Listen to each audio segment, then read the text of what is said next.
Bagaimana bagaimana khusyuk itu bagaimana? Ada orang katanya kalau sudah khusyuk dia tidak lagi di dunia ini. Allahu Akbar, rasanya dunia ini hilang Pak Ustaz, dan aku pindah ke alam yang lain. Alam gaib lah. Sekarang kita lihat sahabat Nabi waktu sholat, apakah dia pindah ke alam lain atau tempat di tetap yang sama? Ketika itu Nabi sakit, imamnya Abu Bakar. Abu Bakar imam, sahabat di belakang. Allahu Akbar. Ketika mereka sedang sholat, Nabi datang dari samping. Maka sahabat yang di belakang memukul tangan. Mukul. Dia mau ngasih tahu ke Abu Bakar, Nabi datang. Kan nggak boleh ngomong, Abu Bakar, tuh ada Nabi datang tuh. Dia pukul. Apa pelajaran dari sini? Kira-kira sahabat yang sholat itu sadar atau nggak sadar? Sadar.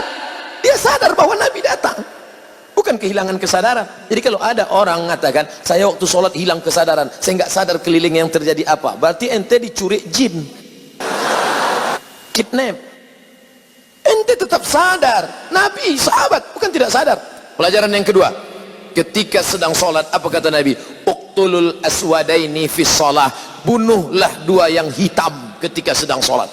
Allahu Akbar. Tiba-tiba ada dua yang hitam. Dua yang hitam itu ular dan kalajengking. Kira-kira orang yang disuruh Nabi membunuh ular dan kalajengking saat dia sholat itu sadar atau nggak sadar? Sadar, ada ular di depan. Kalau nggak sadar pejam, tiba-tiba buka anaconda.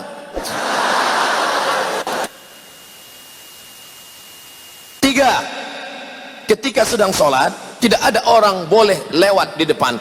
Kalau ada orang yang lewat depan, kan dia ginikan tangan. Lebih baik tegak 40 tahun menunggu selesai sholat daripada dia lewat. Maka kalau ada yang lewat, ginikan tangan. Kira-kira orang yang sholat, ada orang lalu di depannya, dia sadar atau nggak sadar ada orang lalu? Sadar, maka dia ulurkan. Kalau dia ngaji, dia paham, ini berhenti. Tapi kalau ini yang nggak ngerti, begitu kita ulurkan, sehat Ustaz. Siapa yang ngajak salaman? Orang lurus kok. Kesimpulannya, bahwa orang yang sedang sholat itu sadar. Hanya saja dia pikirannya tidak kemana-mana. Bagaimana cara khusyuk itu Pak Ustaz? 5 langkah kata Syekh Ali Tontowi. Yang pertama, dari mulai mendengar azan jangan ngomong. Allahu Akbar, Allahu Akbar, Allahu Akbar, Allahu Akbar, hayya 'alas shalah, la haula wala quwata. Jangan ngomong. Makanya nanti kalau ada kawan di sebelah ngomong, bro gimana kabarnya nanti? Allahu Akbar, Allahu Akbar. Kabarnya kemarin di internet itu kan isu Sianus, la haula wala quwata illa billah. Nah, lalu kemudian tutup dengan doa wasilah. Allahumma rabb hadhihi da'wati tammati wa salatil qa'imah ati sayyidina Muhammadan lil wasiyatil fadilah wa syarafa darajatil 'aliyatir rafi'ah wa ba'athu Allahumma maqama mahmudan alladhi wa'adta innaka la tukhliful mi'ad. 2, ketika berwudu enggak boleh ngobrol.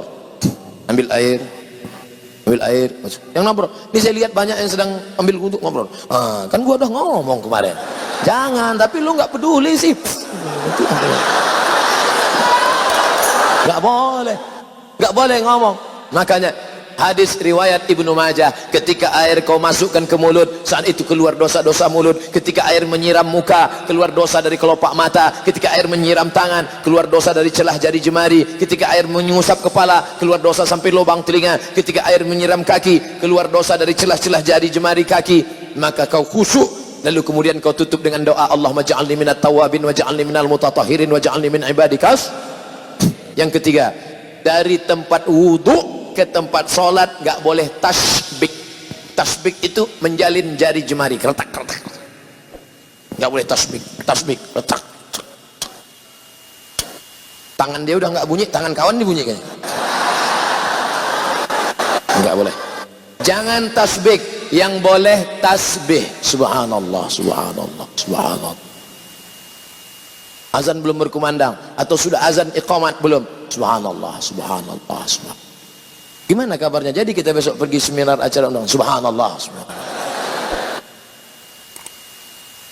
Nah, lalu kemudian yang keempat, pahami bacaan. Saya tidak nyuruh menterjemahkan, yang diterjemahkan. Inna solati my praying, wa mahyaya my life, wa mamati my die. Lillahi ta'ala, for you oh my God. Bukan diterjemahkan. Bukan diterjemahkan. Jangan nanti ada yang menerjemahkan. Bismillahirrahmanirrahim. In the name of Allah, most gracious, most merciful.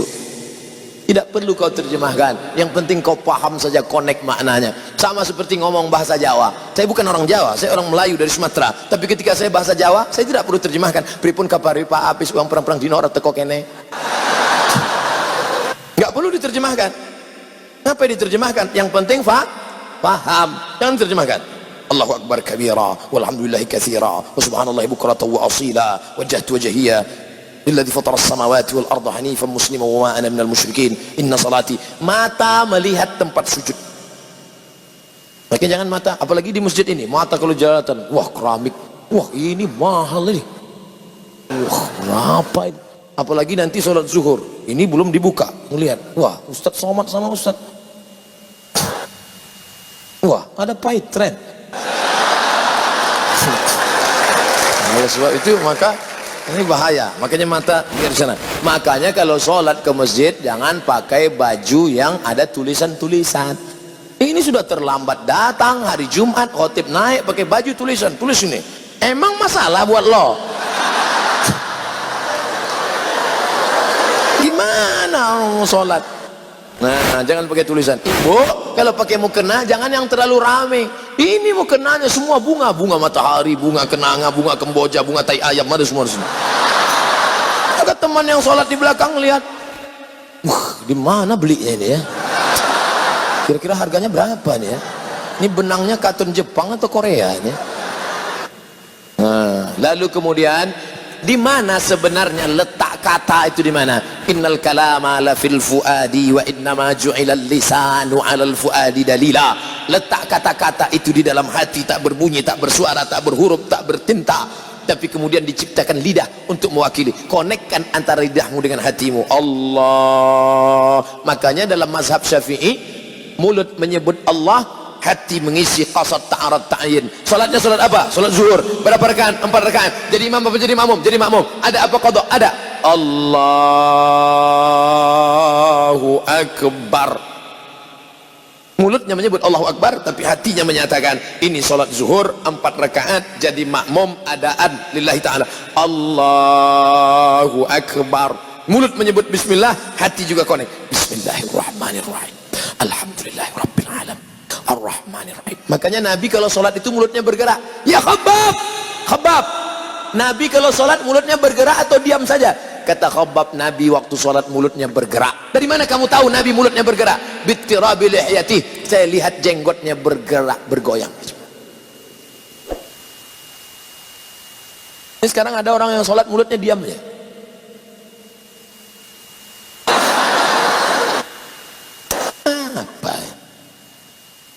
Berdoa juga bersuara.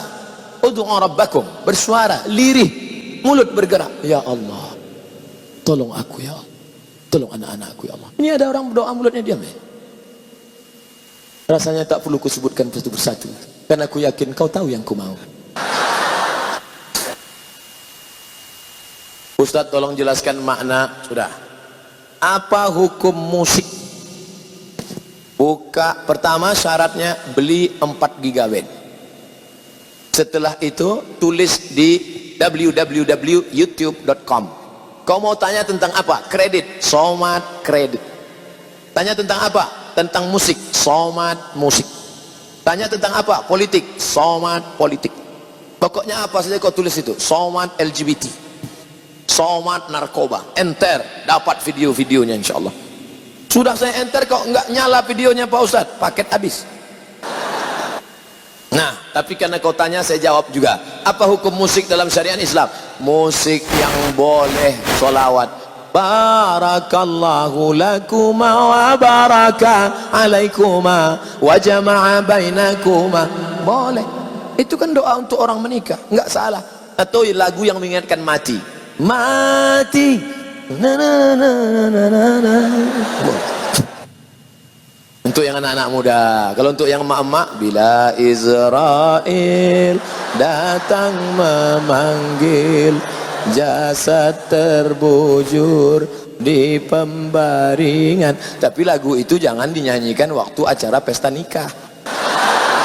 Berikut ini mari kita dengarkan satu lantunan lagu yang disampaikan oleh ibu-ibu dari majelis pengajian. Sekujur tubuh akan menggigil, sekujur badan kan kedinginan. Pengantinnya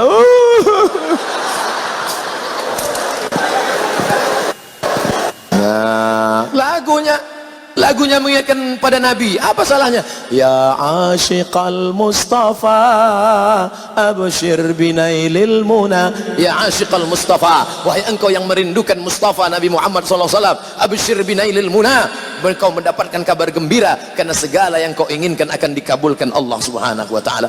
Apa salahnya? Maulaya salli wa sallim daiman abada ala habibika khairil khalqi kullihim.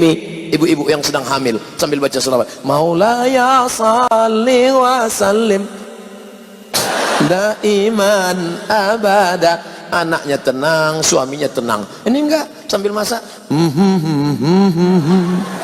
Atau suami di belakang. Lahir anak, siapa namanya? Amitabh Bachchan.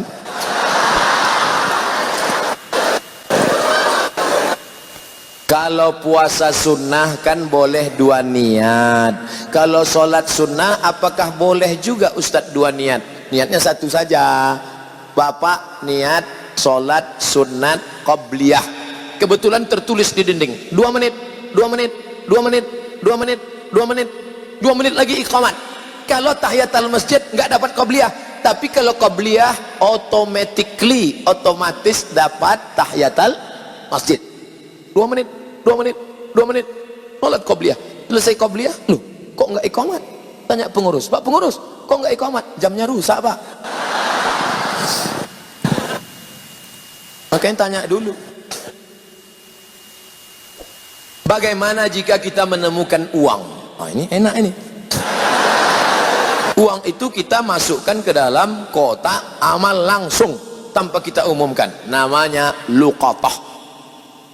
Luqatah harus diumumkan selama 1 tahun. Kalau selama 1 tahun tidak ada pemiliknya, itu milikmu. Makanya selama setahun itu kau berdoa supaya tidak datang pemiliknya. Pas hari yang ke-359, ya Allah, jangan sampai datang dia. Pagi 360 dia pun datang. Kiamat sudah terjadi, saudaraku.